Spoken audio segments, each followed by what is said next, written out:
छत्तीसगढ़ में राजीव गांधी किसान न्याय योजना की चौथी किस्त जारी। सीएम भूपेश बोले, किसानों से किया एक और वादा पूरा। 1104 करोड़ रुपए सीधे खातों में पहुंचे। छत्तीसगढ़ में बढ़ी कोरोना की रफ्तार, ठीक होने का औसत घटना बना चिंता का विषय। 24 घंटे में मिले 1000 नए संक्रमित। कोरोना के चलते मध्य प्रदेश सरकार सख्त, पब्लिक प्रोग्राम में 20 से ज्यादा लोगों के जुटने पर रोक लगाने की तैयारी।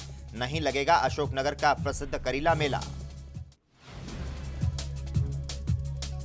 और मध्य प्रदेश के शहरों में बजेगा सायरन। कांग्रेस ने कहा, पहले थाली अब सायरन। सरकार ने कोविड-19 का बनाया मजाक।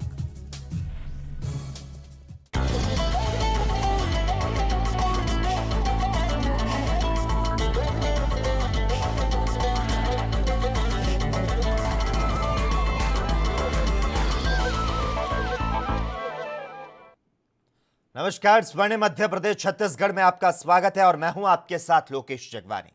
छत्तीसगढ़ के किसानों को राजीव गांधी किसान न्याय योजना की चौथी किस्त देने के बाद कांग्रेस सांसद राहुल गांधी ने सीएम भूपेश बघेल की पीठ थपथपाते हुए कहा कि किसानों, गरीबों और मजदूरों की मदद करने में सरकार सबसे आगे है।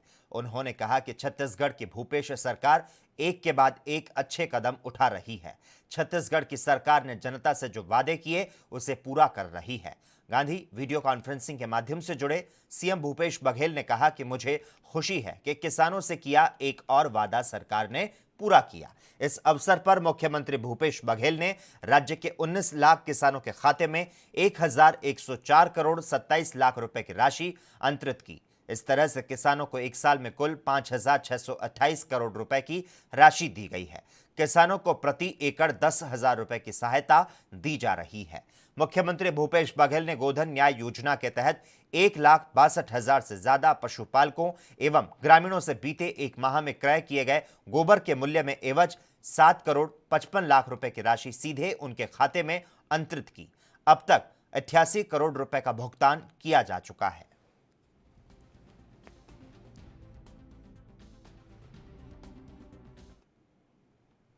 छत्तीसगढ़ में कोरोना के बढ़ते संक्रमण के तहत स्कूलों को लेकर राज्य सरकार ने बड़ा निर्णय लिया है। सरकार ने अगले आदेश तक तत्काल प्रभाव से सभी स्कूल बंद करने का आदेश जारी किया। तो साथ ही होम एग्जाम वाले स्टूडेंट को जनरल प्रमोशन देने का निर्णय किया गया है। आपको बता दें, कोरोना के बढ़ते मामलों के बीच मुख्यमंत्री भूपेश बघेल की अध्यक्षता में रविवार को हुई उच्च स्तरीय बैठक में स्कूल बंद करने का निर्णय किया गया, जिसके तहत स्कूल शिक्षा विभाग ने आदेश जारी कर दिया।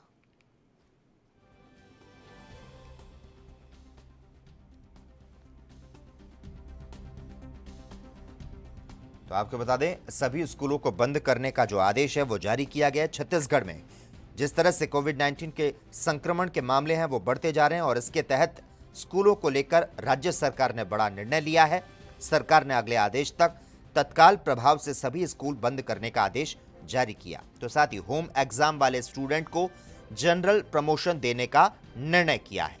आपको बता दें, कोरोना के बढ़ते मामलों के बीच मुख्यमंत्री भूपेश बघेल की अध्यक्षता में रविवार को हुई उच्च स्तरीय बैठक में स्कूल बंद करने का निर्णय लिया गया, जिसके तहत स्कूल शिक्षा विभाग ने अब जो आदेश हैं वे भी जारी कर दिए हैं। छत्तीसगढ़ में रविवार को 1000 नए कोरोना संक्रमित सामने आए हैं। रायपुर में 321 पॉजिटिव मिले हैं। पिछले 24 घंटे में राजधानी में 4 समेत 10 मौतें हुई। राज्य में कोरोना के बढ़ते मामलों के बीच अब रिकवरी रेट यानी कि ठीक होने का औसत जो है वो कम होने लगा है। फरवरी के अंत में जहां ठीक होने वाले मरीजों का औसत 97.88% था, वो अब 1.48% घटकर 96.4% पर आ गया है। विशेषज्ञों के अनुसार रिकवरी रेट में गिरावट की मुख्य वजह एकाएक केस का बढ़ना है। जनवरी में मरीजों के ठीक होने का औसत 97.26% रहा। पिछले साल सितंबर में प्रदेश में सबसे ज्यादा केस मिले। उस दौरान रिकवरी रेट का न्यूनतम स्तर जो है वह 60.81% पर आ गया था। राजधानी में अब संक्रमितों की जो संख्या है 60,000 के नजदीक पहुंच रही है। रायपुर में अब तक 59,000 से ज्यादा कोरोना पॉजिटिव मिल चुके हैं। रायपुर में जहां 60,000 के पार कोविड-19 के केस पहुंच रहे हैं।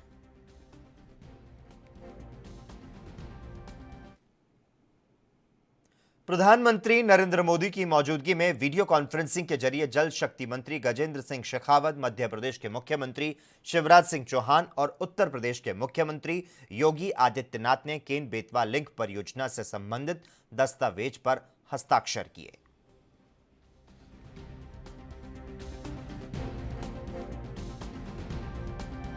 हमारे पूर्व प्रधानमंत्री श्रीमान अटल बिहारी वाजपेयी जी ने देश की नदियों को जोड़ने का संकल्प लिया था। नदियों को जोड़ने का सपना देखा था। जिन नदियों में ज्यादा पानी है उन नदियों से पानी, उन नदियों में जिनमें कम पानी अगर ले जाया जाए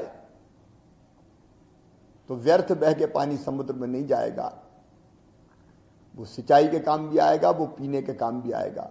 मध्य प्रदेश के लोकप्रिय मुख्यमंत्री एक किसान के बेटे शिवराज जी के नेतृत्व में केन बेतवा परियोजना का जो अनुबंध हुआ है, ये मध्य प्रदेश के भविष्य को एक नई दिशा, एक नई शक्ति प्रदान करेगा, क्योंकि बुंदेलखंड कई वर्षों से पानी का अभाव था, सिंचाई का अभाव था, पीने का अभाव था। केन बेतवा जो कि हमारे राष्ट्र के प्रधानमंत्री का संकल्प है कि पानी की महत्ता को समझते हुए आज जो एक अनुबंध किया गया है, कई वर्षों से ये प्रयास था। मध्य प्रदेश के सीएम शिवराज सिंह चौहान ने हर दिन पौधा लगाने का जो संकल्प लिया था वो निरंतर जारी है। वे रोजाना एक पौधा लगाकर आमजन को संदेश देने का काम कर रहे हैं और इसी बीच उन्होंने आज भोपाल के स्मार्ट पार्क में रबर का पौधा लगाया। पौधारोपण करने के बाद उन्होंने मीडिया से बातचीत करते हुए कहा कि रबर का पौधा वायु को शुद्ध करने में उपयोगी होता है। पौधे लगाने का सुख सचमुच में अद्भुत और अपूर्व है। जीवन रोपने जैसा सुख इससे मिलता है। और उन्होंने साथ ही कहा कि आप भी पौधे लगाइए और धरती को हरा भरा बनाने में योगदान दीजिए। आज रबर का पौधा लगाया है। रबर के पौधे में ये विशेष गुण होता है कि वो वायु को अपेक्षाकृत ज्यादा शुद्ध करता है और वृक्ष लगाने का सुख, पेड़ लगाने का सुख सचमुच में अद्भुत और अपूर्व है। जीवन रोपने जैसा सुख उससे मिलता है। अभियान मध्य प्रदेश भर के क्राइसिस मैनेजमेंट ग्रुप्स हैं, जिनमें हमारे सांसदगण, विधायकगण, उनके साथ समाज सेवी सब जुटेंगे। वर्चुअली हम लोग बात करेंगे। कोरोना को नियंत्रित करने के लिए सबके सहयोग की आवश्यकता है। स्वर्णिम मध्य प्रदेश छत्तीसगढ़ में खबरों का सिलसिला लगातार जारी है। हम यहां पर रुकते हैं छोटे से ब्रेक के लिए। क्या आप दुबले पतले कमजोर हैं? आपकी सेहत नहीं बनती, भूख कम लगती है, वजन नहीं बढ़ता? दरअसल मेन बात खाना पीना खाना नहीं है, मेन बात है खाया पिया लगना। और अगर खाया पिया लगेगा ही नहीं तो सेहत बनेगी कैसे? इसलिए हमारी संस्था सन्यासी आयुर्वेदा ने एक ऐसी दवा बनाई है जो कि आपके पाचन तंत्र को, आपके लीवर सिस्टम को ठीक करने का काम करती है, ताकि आप जो भी खाएं उसका पूरे का पूरा निचोड़ आपके शरीर को लगे, आपकी भूख बढ़े, खाया पिया सही से लगे, नया खून बने, हड्डियों में जान आए, वजन बढ़े, ताकत बढ़े, चेहरे पर नूर आए और आप मोटे तगड़े खूबसूरत पर्सनैलिटी के मालिक बन जाएं। यह दवा पूरी तरह से आयुर्वेदिक होती है। इसका शरीर पर कोई भी साइड इफेक्ट, कोई भी नुकसान या दुष्प्रभाव नहीं होता। लड़के लड़कियां दोनों इसका इस्तेमाल कर सकते हैं और पहले 15 दिन के अंदर ही आपको इसका असर महसूस हो जाएगा। सिर्फ 650 रुपए की पूरे 1 महीने की दवा होती है और आप इसे घर बैठे 01145454545 पर फोन करके दवा मंगवा सकते हैं। राष्ट्र धर्म रात 8 बजे सिर्फ ANB न्यूज पर।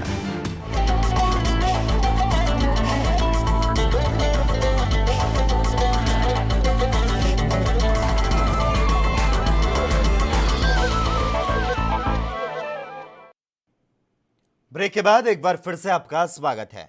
मध्य प्रदेश में बीजेपी सरकार का 1 साल पूरा होने पर इंदौर के बीजेपी कार्यालय स्थित सोमवार दोपहर को कई विधायकों और अन्य पदाधिकारियों ने प्रेस वार्ता के माध्यम से बीजेपी सरकार की उपलब्धियों को बताया। पत्रकार वार्ता में बीजेपी प्रदेश महामंत्री कविता पाटीदार ने प्रदेश सरकार की उपलब्धियों को गिनाया। कविता पाटीदार ने क्या कुछ कहा, आपको सुनाते हैं। 23 मार्च 2020 को कोरोना की विकट परिस्थितियों में माननीय शिवराज सिंह जी ने मुख्यमंत्री जी की शपथ ली और मुख्यमंत्री बनने के तत्काल बाद वल्लभ भवन जाकर उन्होंने कोरोना की समीक्षा बैठक की, क्योंकि हम सभी को जानकारी है कि उस वक्त की कमलनाथ सरकार की लापरवाही के चलते कोरोना के कोई पुख्ता इंतज़ाम नहीं थे। इसलिए मध्य प्रदेश में कोरोना के संकट को रोकने के समुचित उपाय कैसे किया जाए, आगामी रणनीति कैसी बनाए, उस पर तत्काल शपथ लेते ही माननीय मुख्यमंत्री जी ने अपना कार्य स्टार्ट कर दिया था। हम जानते हैं कि उस वक्त कैसी विपरीत परिस्थिति थी। पूरे मध्य प्रदेश में मात्र 3 लैब थी जिनकी क्षमता सिर्फ 300 प्रतिदिन थी, जो शायद मध्य प्रदेश में कोरोना के संकट को रोकने के लिए काफ़ी नहीं था। हमारी सरकार ने लगातार प्रयास करते हुए पूरे प्रदेश में करीब 32 लैब की स्थापना की, जिसकी क्षमता। उधर उज्जैन के नीलगंगा क्षेत्र में पुलिस की ओर से पत्रकार पर हमला करने और शासकीय कार्य में बाधा डालने का झूठा केस दर्ज कराने के मामले में पत्रकारों ने धरना दिया। पत्रकारों ने मामले में दोषी पुलिसकर्मियों पर कार्रवाई की मांग की, जिसके बाद एसपी ने 3 पुलिसकर्मियों को लाइन हाजिर करने की कार्रवाई की। दरअसल उज्जैन के नीलगंगा क्षेत्र में कवरेज के दौरान पत्रकार पर पुलिसकर्मियों की ओर से हमला का झूठा प्रकरण दर्ज करने का मामला सामने आया, जिसके बाद उज्जैन प्रेस क्लब के सभी पत्रकारों ने नीलगंगा पुलिस थाने में पहुंचकर इस मामले में जांच की मांग की। पत्रकार जितेंद्र ठाकुर ने जानकारी देते हुए बताया कि वह न्यूज कवरेज के लिए नीलगंगा क्षेत्र में गए, तभी वहां पर 3 पुलिसकर्मियों की ओर से शराब के नशे में उनके साथ मारपीट की गई। तो साथ ही देर रात जितेंद्र ठाकुर को पुलिस थाने लाकर मेडिकल कराया गया और शासकीय कार्य में बाधा डालने का केस दर्ज किया गया। ऐसे में अगली सुबह सभी पत्रकारों ने पुलिस थाने पर धरना दिया और झूठे प्रकरण में जांच कराने की मांग की, तो साथ ही आरोपी पुलिसकर्मियों पर कार्रवाई की मांग की।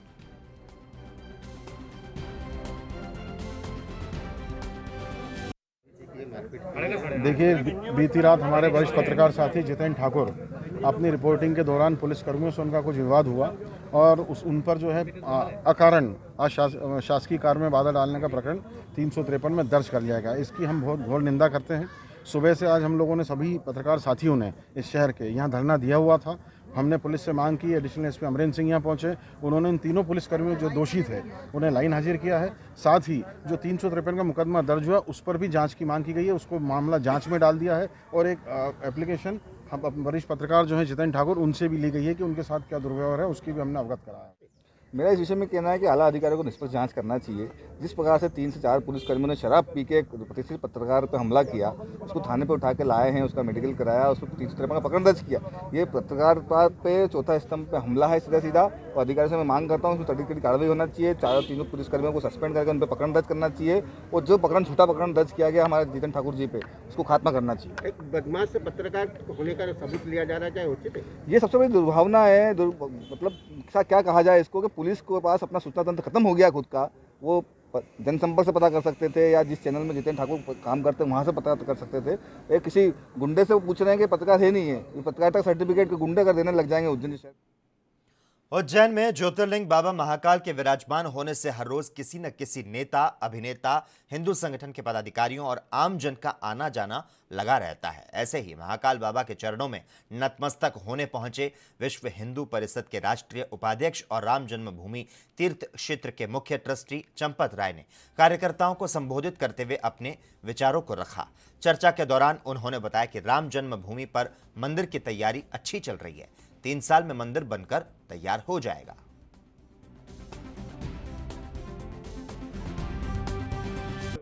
राम जन्म मंदिर की तैयारियां बहुत अच्छी हैं और आगामी 3 साल में मंदिर बनकर तैयार हो जाएगा।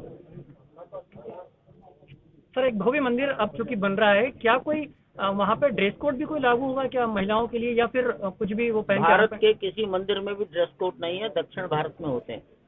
उत्तर भारत में ड्रेस कोड की कोई परंपरा नहीं है। महाकाल मंदिर में कोई ड्रेस कोड है क्या? आजकल जींस पे बड़ा बवाल है पूरे। कोई बात नहीं, अगर वो घर में पहन सकती है। और इसी के साथ ही स्वर्णिम मध्य प्रदेश छत्तीसगढ़ में बस इतना ही। तमाम अहम खबरों के लिए आप देखते रहिए ANB न्यूज।